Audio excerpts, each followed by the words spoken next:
And now, the last word with Rick Casey.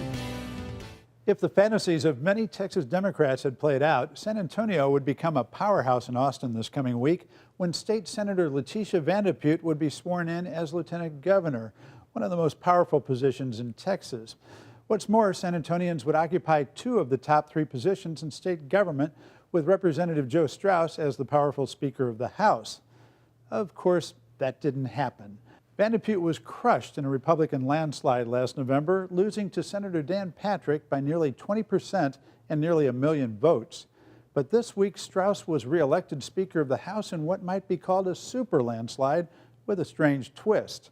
Straus is a Republican, but he received stronger support among Democratic members of the House than among Republican members. Straus won all 50 votes among the Democratic House members, but only 80% of the Republicans. 19 Tea Party Republicans voted for Representative Scott Turner, a Republican of Frisco, arguing that Straus was too moderate and didn't push hard enough on issues such as immigration, abortion, gun rights, and whether federal airport security agents should be arrested if they got too personal in pat-downs. The fact that Straus gets so much Democratic support is part of the argument against him, but the reality is that Democrats have no reasonable alternative. With only a third of the House seats, they can't even dream of electing one of their own. And while Straus is quite conservative, he has delivered on a pledge he made when he first was elected Speaker 6 years ago to assist each House member in representing his or her district. That's part of the reason that even some Tea Party Republicans supported Straus, that and the fact that they might be given worthless committee assignments if they didn't. Some of the newer Republicans don't remember what it was like under previous Speaker, Republican Tom Craddick of Midland.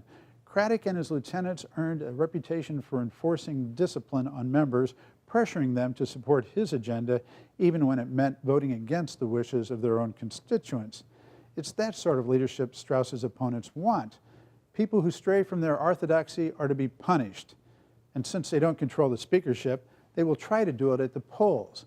Normally, when it becomes clear that a speaker candidate has gathered enough votes to guarantee election, the opposition withdraws and the speaker is elected by voice vote.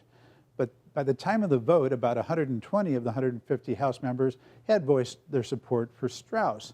This time, however, Straus's small band of opponents demanded a record vote for the first time since 1975, promising that those who voted for Straus would pay the price in the next Republican primary. Immediately after his election, one of the opposing groups, Texans for Fiscal Responsibility, sent an email to voters saying, "I am sorry to report that on this first day of the legislative session, your state representative voted for the liberal Austin establishment by keeping Joe Straus as Speaker of the Texas House." It's possible, with the incredible shrinking voter turnout, that they may be able to deliver on their threat in some districts. Meanwhile, we can expect Straus to do what he's done in the 3 previous sessions over which he presided, try to keep the House focused on basic issues. Those, he said, will include school finance and more funding for roads. It's not sexy stuff. It's not Tea Party rhetoric casting the government as tyrant. It's Straus saying in his calm, quiet way that he is a conservative, but he wants government to work. And that's it for Texas Week. See you next time.